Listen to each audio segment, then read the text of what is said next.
Hello' বন্ধুসকল, তো আজি মই আপোনালোকৰ সন্মুখত আকৌ এটি নতুন ভিডিঅ' লৈ উপস্থিত হৈছোঁ। তো আজিৰ এই ভিডিঅ'টোত মই আপোনালোকৰ লগত আগন্তুক আহি থকা DME নন টেকনিকেলৰ পৰীক্ষাৰ বাবে DME হেল্থৰ কিছুমান প্ৰিভিয়াছ ইয়াৰৰ কুৱেশ্যন ডিছকাছ কৰিম। চ' এইখন এখন হ'ল DME হেল্থৰ previous year question paper.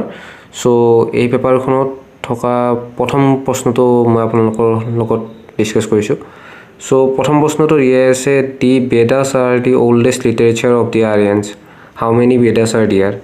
Total 4 বেদ আছে আমাৰ So, সেই 4খন হ'ল ঋগবেদ, যজুৰ্বেদ, সামবেদ আৰু অথৰ্ববেদ, য'ত ঋগবেদক সকলোতকৈ পুৰণি বুলি গণ্য কৰা হয়। তো আৰু দ্বিতীয় প্ৰশ্নটো দিয়া আছে, চন্দ্ৰগুপ্ত দ্বিতীয় was popularly known as. Chandragupta দ্বিতীয়ক পপুলাৰলি বিক্ৰমাদিত্য বুলি জনা গৈছিল। তেওঁ গুপ্ত সাম্ৰাজ্যৰ ৰজা আছিল, শাসক আছিল। তাৰপিছত 3 নম্বৰ প্ৰশ্নটো দিয়া আছে, who was the last Mughal king? তো লাষ্ট মোগল কিং আছিল বাহাদুৰ শ্বাহ জাফৰ দ্বিতীয়। তো তেওঁ 1857 যি আপোনালোকৰ চিপাহী বিদ্ৰোহ হৈছিল আমাৰ, সেই চিপাহী বিদ্ৰোহত তেওঁ নেতৃত্ব লৈছিল। তো তাৰপিছত তেওঁ ব্ৰিটিছে এই দেশৰ পৰা বাহিৰ কৰি দিছিল। তো ইয়াৰ চতুৰ্থ প্ৰশ্নটো হ'ল, the Cripps mission led by sir Stafford Cripps came to India in 1942। Cripps mission আমাৰ ভাৰতলৈ কেতিয়া আহিছিল? তো ক্ৰিপছ মিছন 1942 চনত ভাৰতলৈ আহিছিল। ছাৰ ষ্টাৰফৰ্ড ক্ৰিপছে আনিছিল। চ' তাৰ বাবে তাক ক্ৰিপছ মিছন বুলি কোৱা হয়। Who was the first speaker of the Lok Sabha of independent India? আমাৰ ইণ্ডিপেণ্ডেণ্ট ইণ্ডিয়াৰ ফাৰ্ষ্ট স্পীকাৰ আছিল লোকসভাৰ জি ভি মাভালাংকাৰ। ষষ্ঠ প্ৰশ্নটো,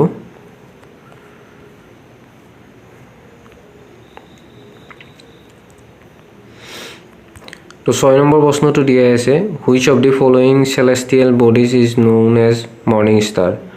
তো আমাৰ মৰ্ণিং ষ্টাৰ বা ইভিনিং ষ্টাৰ বুলি আমাৰ এটা গ্ৰহক জনা যায়, ভিনাছ গ্ৰহটোক। ভিনাছ গ্ৰহক আমাৰ মৰ্ণিং ষ্টাৰ বা ইভিনিং ষ্টাৰ বুলি এইকাৰণে জনা যায় যে সৌৰজগতটোত বাকীবোৰ গ্ৰহতকৈ ভিনাছ গ্ৰহটো বেছিকৈ উজ্জ্বলভাৱে দেখা যায় আমাৰ পৃথিৱীৰ পৰা। তো তাৰ বাবে ভিনাছ গ্ৰহটোক মৰ্ণিং ষ্টাৰ বা ইভিনিং ষ্টাৰ বুলি জনা যায়। Baikal lake is situated in? Baikal lake ক'ত অৱস্থিত সেইটো সুধিছে। বাইকাল লেক ৰাছিয়াত অৱস্থিত। What is the capital of Bhutan? তো ভূটানৰ কেপিটেল থিম্পু হয়। চ' আপোনালোকে কেপিটেল কেইখন ভালদৰে চাই যাব। তো তাৰ ওপৰত প্ৰশ্ন আহে, বহুকেইটা পৰীক্ষাতে দেখা গৈছে য'ত আপোনাৰ কেপিটেলৰ ওপৰত প্ৰশ্ন অহা দেখা যায়।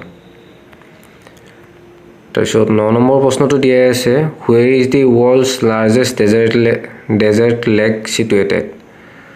চ' ইয়াতে সুধিছে যে পৃথিৱীৰ সকলোতকৈ ডাঙৰ মৰুভূমিত অৱস্থিত লেক বুলি যিটো কয়, লেক চিটুৱেটেড, লেক মানে জলাশয় আৰু। তো পৃথিৱীৰ সকলোতকৈ ডাঙৰ জলাশয় ক'ত অৱস্থিত সুধিছে, মানে মৰুভূমিত অৱস্থিত জলাশয়, ডেজাৰ্ট লেক। তো এইটো আফ্ৰিকাত অৱস্থিত।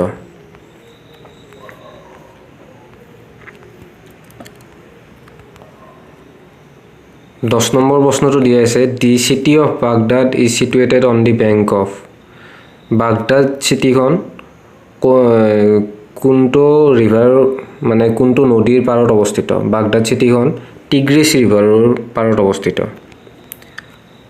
Which of the following rivers is known as sorrow of Bengal?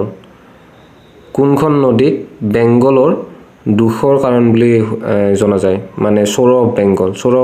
চ'ৰ মানে হ'ল দুখ, তো দুখৰ কাৰণ বুলি জনা যায়। দামোদৰ নদীক জনা যায়। দামোদৰ নদীক এইকাৰণে বেংগলৰ দুখ বা চ'ৰ অফ বেংগল বুলি জনা যায় কাৰণ দামোদৰ নদী বেংগলৰ ডাঙৰ নদী আৰু তাৰ বানপানীৰ ফলত বহুতো অনিষ্ট হয়। মানে বৰষুণৰ সময়ত দামোদৰ নদীত পানী ভৰাৰ ফলত বেংগলত বানপানী হয়। তো তাৰ বাবে তাক চ'ৰ অফ বেংগল বুলি জনা যায়, দামোদৰ নদীক। দি New York stock exchange is situated at? তো নিউয়ৰ্ক ষ্টক এক্সচেঞ্জ ক'ত চিটুৱেটেড সেইটো সুধিছে। তো New York stock exchange wall ষ্ট্ৰীটত situated. What is the national flower of India ভাৰতৰ নেশ্যনেল ফ্লাৱাৰ ভাৰতৰ ৰাষ্ট্ৰীয় ফুল কোনটো সেইটো সুধিছে ভাৰতৰ ৰাষ্ট্ৰীয় ফুল হ'ল লোটাছ পদুম ফুল the Jagannath temple is located in Jagannath temple ক'ত অৱস্থিত সেইটো সুধিছে জগন্নাথ টেম্পল পুৰী উৰিষ্যাত অৱস্থিত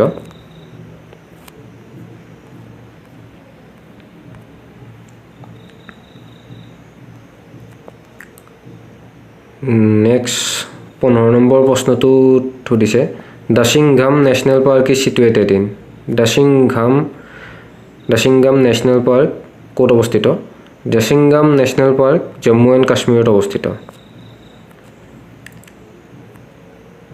তাৰপিছত 16 নম্বৰ প্ৰশ্নটো দিয়া আছে which of the following is not a kharif crop কোনটো খাৰিফ ক্ৰপ নহয় সুধিছে ইয়াতে খাৰিফ ক্ৰপ ইয়াতে লিনচিডটো খাৰিফ ক্ৰপ নহয় বাকি ৰাইচ মেইজ মিলেট এই তিনিটা খাৰিফ ক্ৰপ হয় তো লিনচিডটো হ'ল rabi crop who among the following is not a recipient of Bharat Ratna তলত উল্লেখ কৰা গোটেইকেইজনৰ ভিতৰত কোনে ভাৰত ৰত্ন পোৱা নাই সেইটো সুধিছে তো ইয়াৰে গোটেইকেইজনৰ ভিতৰত ৰবীন্দ্ৰনাথ টেগৰে ভাৰত ৰত্ন পোৱা নাছিল ডক্টৰ ৰাধাকৃষ্ণনেও ভাৰত ৰত্ন পাইছে পণ্ডিত ৰবিশংকৰেও পাইছে আৰু চি ভি ৰমনেও পাইছে ৰমন ইফেক্টৰ কাৰণে নোবেল প্ৰাইজ চি ভি ৰমনে ভাৰত ৰত্ন পাইছে 18 নম্বৰ প্ৰশ্নটো হ'ল what is the capital of লক্ষদ্বীপৰ কেপিটেল কি লক্ষদ্বীপৰ কেপিটেল হ'ল কাভাৰাত্তি এইটো প্ৰশ্ন আহিব পাৰে লক্ষদ্বীপৰ ওপৰত মোৰ আহিব যেন লাগিছে এইটো প্ৰশ্ন লক্ষদ্বীপৰ কেপিটেল কি এইটো কাভাৰাত্তি হয় the headquarters of central railway is situated in তো চেণ্ট্ৰেল ৰেলৱেৰ হেডকোৱাৰ্টাৰ ক'ত অৱস্থিত সেইটো সুধিছে 19 নম্বৰ প্ৰশ্নটোত তো চেণ্ট্ৰেল ৰেলৱেৰ হেডকোৱাৰ্টাৰ মুম্বাইত অৱস্থিত the arm forces medical college is situated in arm ফ'ৰ্চেছৰ মেডিকেল কলেজ ক'ত অৱস্থিত সেইটো সুধিছে 20 নম্বৰ প্ৰশ্নটোত তো আৰ্ম ফ'ৰ্চেছৰ মেডিকেল কলেজ পুনেত অৱস্থিত আৰ্ম ফ'ৰ্চেছ মেডিকেল কলেজ পুনেত অৱস্থিত Which of the following Indian states does not share its boundary with Myanmar? Myanmar লগত তলত উল্লেখ কৰা কোনখন ৰাজ্যই বৰ্ডাৰ শ্বেয়াৰ নকৰে বুলি কৈছে বাউণ্ডাৰী শ্বেয়াৰ নকৰে বুলি তো অসমে ম্যানমাৰৰ লগত বাউণ্ডাৰী শ্বেয়াৰ নকৰে নাগালেণ্ড অৰুণাচল প্ৰদেশ মিজোৰাম এই তিনিখন ৰাজ্যই ম্যানমাৰৰ লগত নিজৰ বাউণ্ডাৰী বৰ্ডাৰ শ্বেয়াৰ কৰে Which of the following is not a nationalized bank?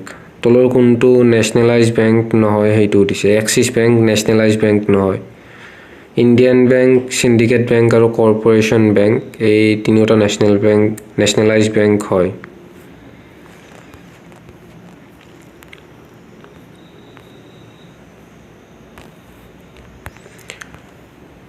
23 number প্ৰশ্নটো দিয়া আছে the vice president of India is তো ভাইচ প্ৰেসিডেন্ট অফ ইণ্ডিয়া লগত কোনটো তলত দিয়া বস্তু তলত উল্লেখ কৰা অপচন কেইটাৰ ভিতৰত শুদ্ধ সেইটো দিছে so vice president of India is elected by the members of both the houses of the parliament vice president of India পাৰ্লিয়ামেন্টৰ আপাৰ হাউস আৰু লোৱাৰ হাউস দুটাই মিলি ইলেক্ট কৰে এইটো এনসাৰ কাৰেক্ট হ'ব 24 নম্বৰ কোৱেশ্চনটো সুধিছে the first schedule of the Indian constitution Indian কনস্টিটিউশনৰ ফাৰ্স্ট শিডিউলত কি আছে সেইটো সুধিছে তো ইয়াতে এনসাৰটো অকমান ভুল হৈ আছে ইয়াতে ফাৰ্স্ট শিডিউলত একচুয়ালি ওথ এণ্ড এফাৰ্মেশন নহয় ফাৰ্স্ট শিডিউলত হয় B অপশনটো consist of the states and union territories তো আমাৰ সংবিধানৰ প্ৰথমটো শিডিউলত first শিডিউলত states and union territories states and union territories ৰ বিষয়ে উল্লেখ আছে তো ইয়াৰে বি অপশনটো কাৰেক্ট হ'ব এই অপশনটো ইয়াতে ভুল কৰি দিয়া আছে এইটো এই অপশনটো কাৰেক্ট নহয় এইটো তো 25 নম্বৰ কুৱেশ্যনটো হ'ল 25 নম্বৰ কুৱেশ্যনটো সুধিছে rovers cup is associated with rovers cup ফুটবলৰ লগত এছ'চিয়েট হয় তো ৰোভাৰ্ছ কাপ কাৰ লগত জড়িত সেইটো সুধিছে তো ৰোভাৰ্ছ কাপ ফুটবলৰ লগত জড়িত 26 নম্বৰ কুৱেশ্যনটো ইয়াতে দিয়া আছে the East India company which came to India for the purpose of trade was founded by তো ইষ্ট ইণ্ডিয়া কোম্পানী যিটো ভাৰতত বেহা বেপাৰ কৰিবলৈ আহিছিল এইটো কোনে ফাউণ্ড কৰিছিল তো এইটো শুদ্ধ এনচাৰটো হ'ব মাৰ্চেণ্টছ অফ লণ্ডন তো লণ্ডনৰ ব্যৱসায়ীসকলে তো ইষ্ট ইণ্ডিয়া কোম্পানী ফাউণ্ড কৰিছিল তো আজিলৈ এই 26টা প্ৰশ্ন কৰিয়ে থলোঁ বাকী আকৌ প্ৰিভিয়াছ ইয়েৰ কুৱেশ্যন কিছুমান লৈ পেলাই মই আকৌ এটি নতুন ভিডিঅ'ত আহিম চ' আজিলৈ ভিডিঅ'টো আৰু দীঘলীয়া নকৰোঁ তো নেক্সট বাকী প্ৰশ্নবোৰ আকৌ এটি নতুন ভিডিঅ'ত মই লৈ আহিম চ' আজিলৈ এইখিনিয়ে ধন্যবাদ জয় অসম ভালদৰে প্ৰিপাৰেশ্যন কৰক আৰু এক্সামটো ভালদৰে দিয়ক সকলোৱে